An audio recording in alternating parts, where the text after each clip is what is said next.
Indonesia seperti kehilangan arti. Muak meradang, temu konsumsi media yang nampaknya hitam semua. Kita kebingungan mencari mana yang benar-benar merah, mana yang benar-benar putih, mana yang benar-benar harapan Indonesia. Disinilah kita akan mengingat yang terlupakan, kita akan peduli pada yang terabaikan di acara Merah Putih.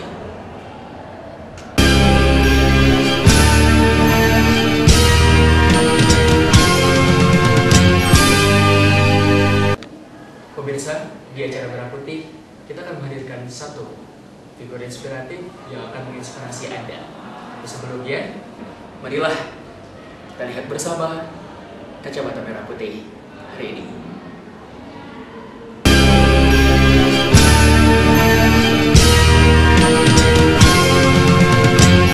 Saat ini saya sedang berada di Masjid Raya Jawa Barat, Kota Bandung. Dahulu masjid ini dikenal sebagai Masjid Agung Bandung. Didirikan pada 1810, masjid ini telah mengalami beberapa renovasi dan yang terakhir pada tahun 2001. Hingga akhirnya pada 4 Juni 2003, masjid ini diresmikan oleh Gubernur Jawa Barat saat itu, HR Nuryana. Masjid ini memiliki dua menara kembar di sisi kanan dan juga kirinya. Penasaran seperti apa? Mari kita lihat. Masjid Raya Jawa Barat merupakan salah satu masjid terbesar di Jawa Barat. Masjid ini dapat menampung sekitar 12.000 sampai 14.000 jamaah. Memiliki 3 buah kubah, masing-masing berdiameter 30 meter. Masjid ini juga memiliki 2 buah menara di sisi kiri dan kanan masjid. Anda dapat menaiki menara ini pada hari Sabtu dan Minggu dengan membayar biaya sebesar Rp3.000. Saat ini saya sedang berada di atas menara Masjid Raya Jawa Barat. Dari atas sini kita bisa menyaksikan indahnya kota Bandung.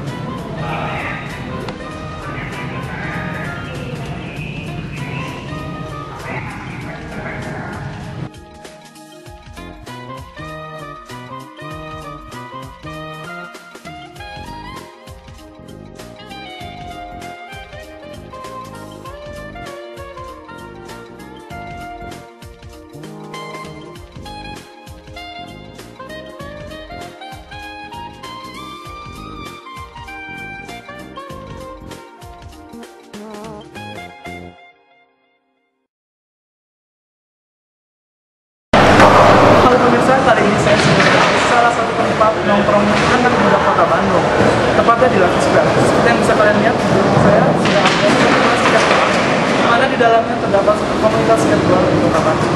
Kita tanya-tanya yuk.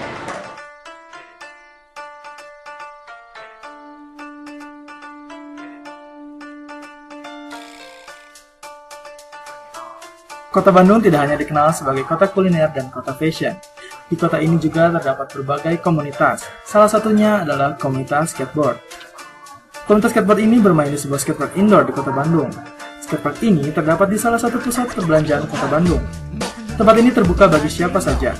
Anda dapat mengunjunginya sejak pagi hari hingga larut malam.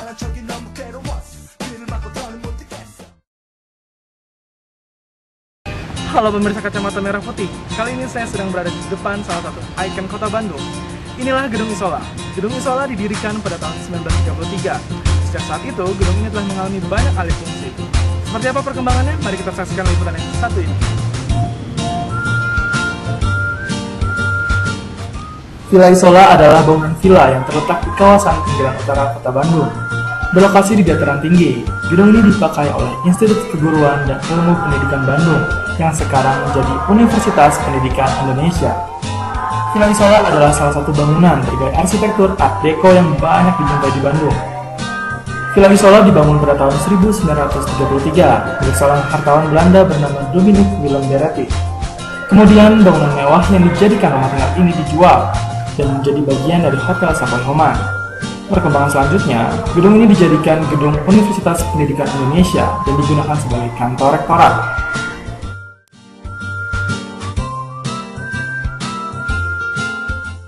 Bagaimana liputannya pemirsa? Menarik bukan? Semoga informasi yang kami sajikan bermanfaat bagi kalian semua. Sampai jumpa di lain kesempatan. Salam CTV.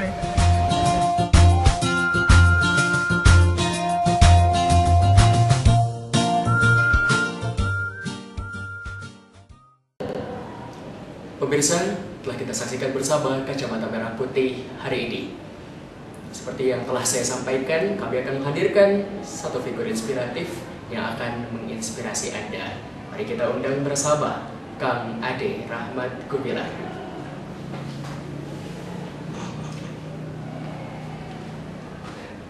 Sini Kang. Apa kabar? Alhamdulillah, luar biasa. Allahu Akbar. Allahu Akbar. Ya, sekarang kita sudah berada di acara Merah Putih. Kita banyak sekali menghadapi berbagai permasalahan di Indonesia. Kita mempunyai banyak sekali tokoh yang mahal, dianggap mahal oleh kebanyakan orang, mempunyai mahal dalam kepentingan apapun, tetapi terkadang tidak menginspirasi, bahkan tidak sama sekali menjadi panutan untuk masyarakat Indonesia.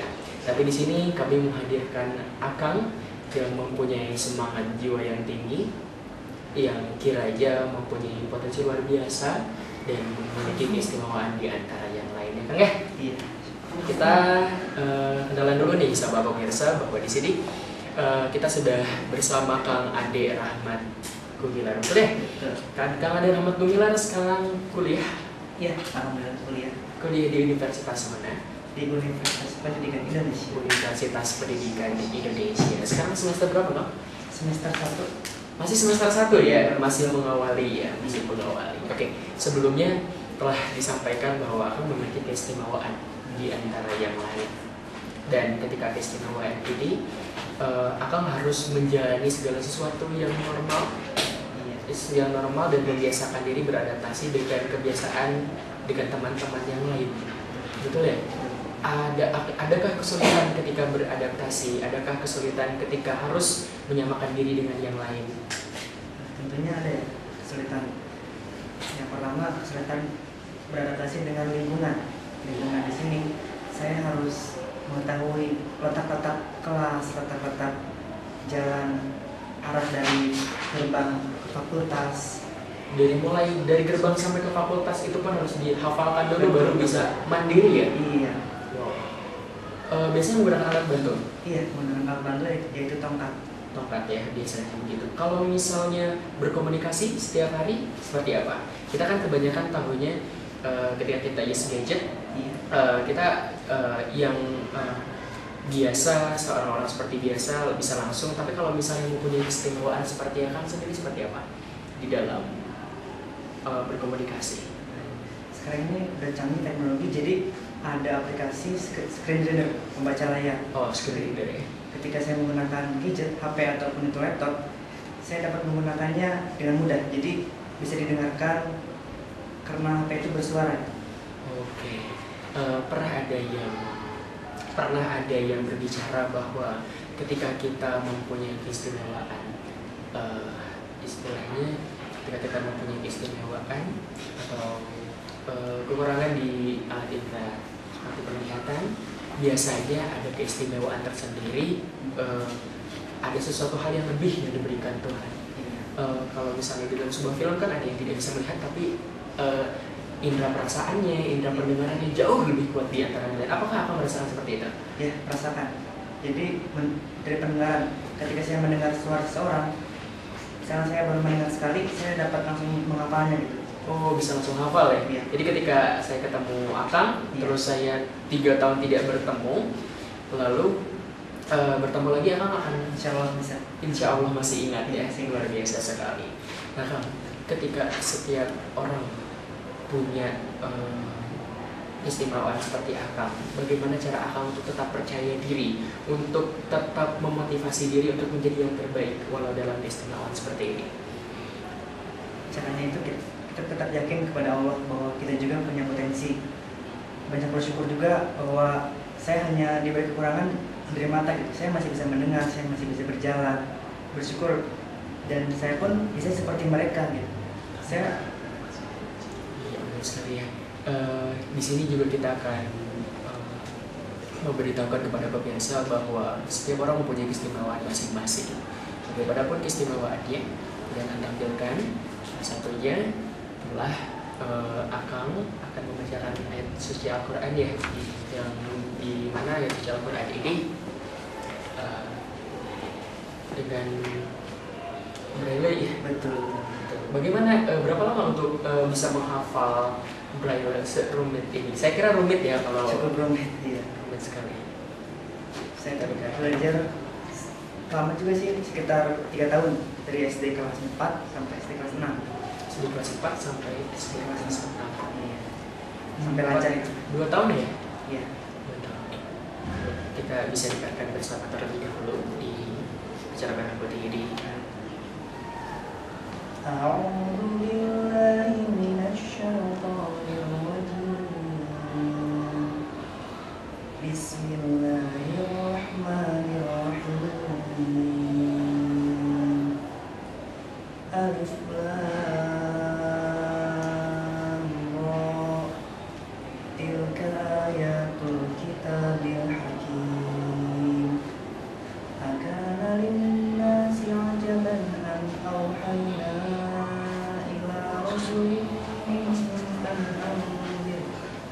an anzirin nasa wa basyiril ladzina amanu annahum qad nusilatin 'inda rabbihim qala al-kafiruna inna hadza lasahirun mubin.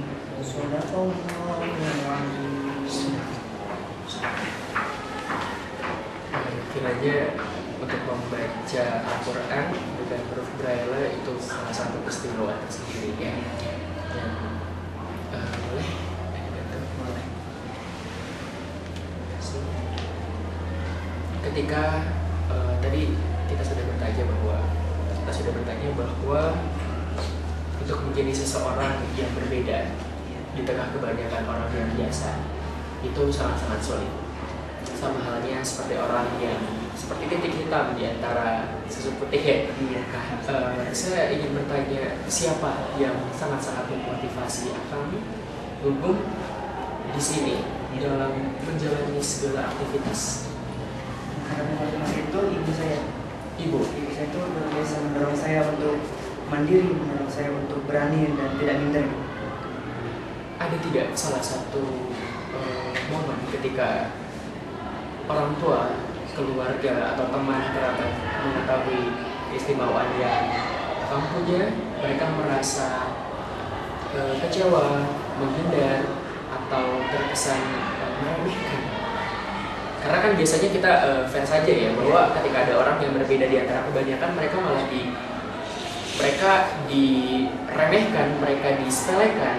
Tapi terkadang orang-orang yang seperti itulah yang menjadi sukses. Bagaimana cara menanggapi hal seperti itu? Apakah pernah mengalami? Alhamdulillah tidak. Orang tua saya latihan kepada saya. Ketika saya menghadapi hal yang demikian, ya saya percaya diri saja. Belum tentu perasaan mereka kepada saya itu betul. Jadi cuek saja lah, cuek. Cuek ya? Menjalani segala sesuatunya. Nah, untuk rencananya, kita kan ini di dunia akademisi itu pasti setelah keluar itu ingin menjadi sesuatu, be something, be someone. Sebetulnya setelah keluar studi ini, yang akan rencanakan sendiri itu apa? Kalau saya sih pengennya menjadi public speaker terkenal, pengen menjadi singer terkenal. Kalau akan sendiri seperti apa? Karena saya kuliahnya di kependidikan, saya juga ingin menjadi seorang pengajar yang sukses, seorang pengajar yang profesional. Kenapa memilih seorang pengajar? Banyak sekali dunia hal yang bisa yang bisa Anda masuki. Bisa menjadi pesulap, bisa menjadi seorang entertain, bisa menjadi seorang dokter. Kenapa lebih memilih menjadi seorang pengajar? Yang saya pikir seorang pengajar itu merupakan tugas yang mulia, karena beliau menurunkan ilmu yang bermanfaat kepada generasi berikutnya. Jadi mencerdaskan kehidupan bangsa. Jika profesi itu dilakukan dengan penuh rasa ikhlas, insya Allah itu akan menjadi suatu pahala, dan pahala tersebut akan mengalir sampai ya. Sebenarnya sekali. Yang ingin saya tanyakan adalah ketika kamu tahu akan berbeda di antara yang lain, adakah kekecewaan kepada pemerintah atau kepada layanan publik yang tidak memberikan satu ruang untuk seseorang seperti Akang dengan yang lain? Adakah kekecewaan sehingga ada yang mempersulit atau apapun gitu? Jadi tidak adanya salah satu fasilitas khusus atau salah satu ruang untuk beberapa orang yang memiliki keistimewaan seperti apa?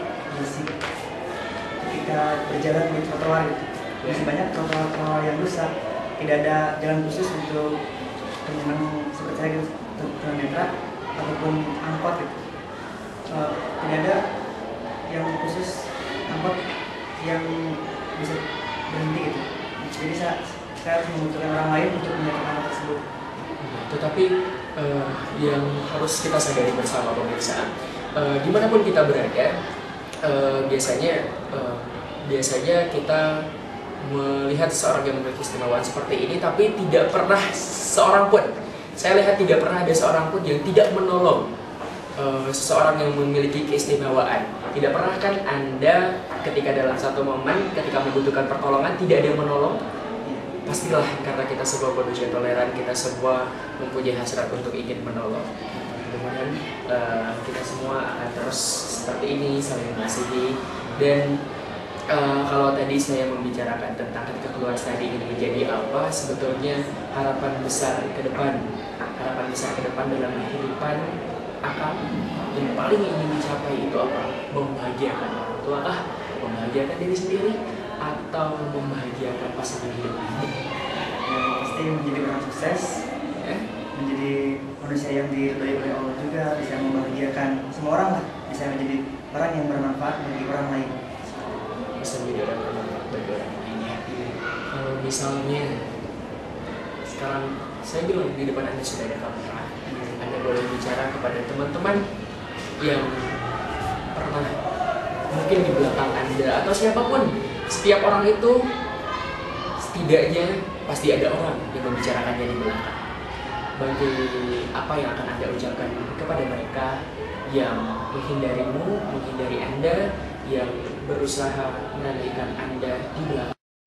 Saya selalu merepotkan Anda, saya selalu membuat Anda menjadi sulit.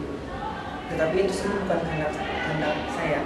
Itu semua merupakan jalan bagi Allah untuk membuat Anda menjadi seorang yang dapat beramal soleh. Semoga jika perbuatan yang Anda lakukan kepada saya, menolong saya itu dilakukan dengan ikhlas, maka insya Allah itu akan menjadi sebuah amal kebaikan. Dan jika ada orang-orang yang memang membicarakan saya, itu tidak menjadi masalah bagi saya. Yang penting saya menjadi orang yang benar, saya menjadi orang yang baik. Masalah tanggapan orang kepada saya baik atau buruk itu bukan menjadi urusan saya. Ya,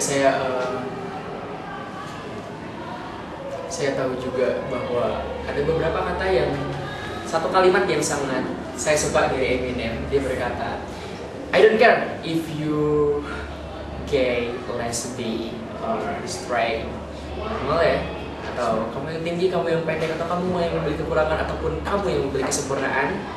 If you're nice to me, I'll be nice to you. Sama seperti Akang ya, ketika Anda baik kepada saya akan jauh lebih baik kepada Anda. Oke, kita sedikit relax. Setiap orang pasti punya nyanyian paling disuka ya. Kalau saya sangat senang juga lagu inspiratif dari salah satu grup, yaitu The Massive, yang Jangan Menyerah. Iya, saya juga suka. Oke, kita bisa dengar sedikit nyanyian dari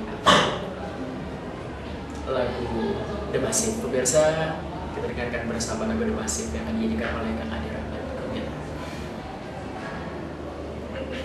Tak ada manusia yang terlahir sempurna.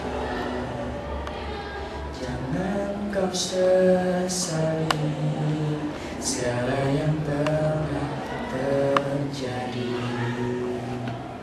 Kita pasti pernah dapatkan cobaan yang berat. Seakan hidup ini tak ada artinya lagi. Syukuri apa yang ada. Hidup adalah anugerah. Tetap jalani hidup ini, melakukan yang terbaik. Tuhan pastikan menunjukkan kebesaran dan kuasanya bagi hambanya yang sabar dan tak pernah putus asa.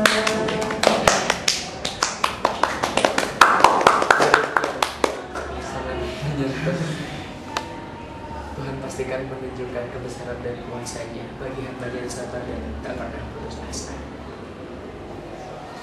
Ya, sebetulnya banyak sekali pertanyaan yang ingin kami utarakan kepada yang memiliki keistimewaan.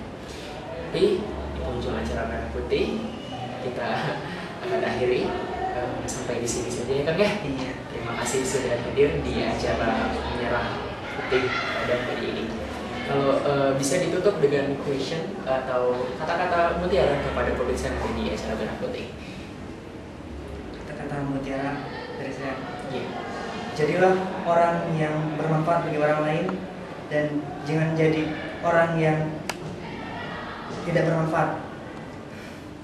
Jadi orang yang bermanfaat bagi orang lain dan jangan pernah jadi orang yang tidak bermanfaat bagi orang lain. Ya, pemirsa, kita telah menyaksikan bersama salah satu figur inspiratif yang telah menginspirasi Anda semua. Tetaplah berjiwa sukma merah putih, tetaplah jujur kepada diri Anda. Merah tetaplah merah, putih tetaplah putih. Tetaplah menjadi kebanggaan Indonesia. Saya Diana Tama pamit beserta kru yang bertugas. Salam undur diri, salam SCDP. Terima kasih Kang. Terima kasih. Kita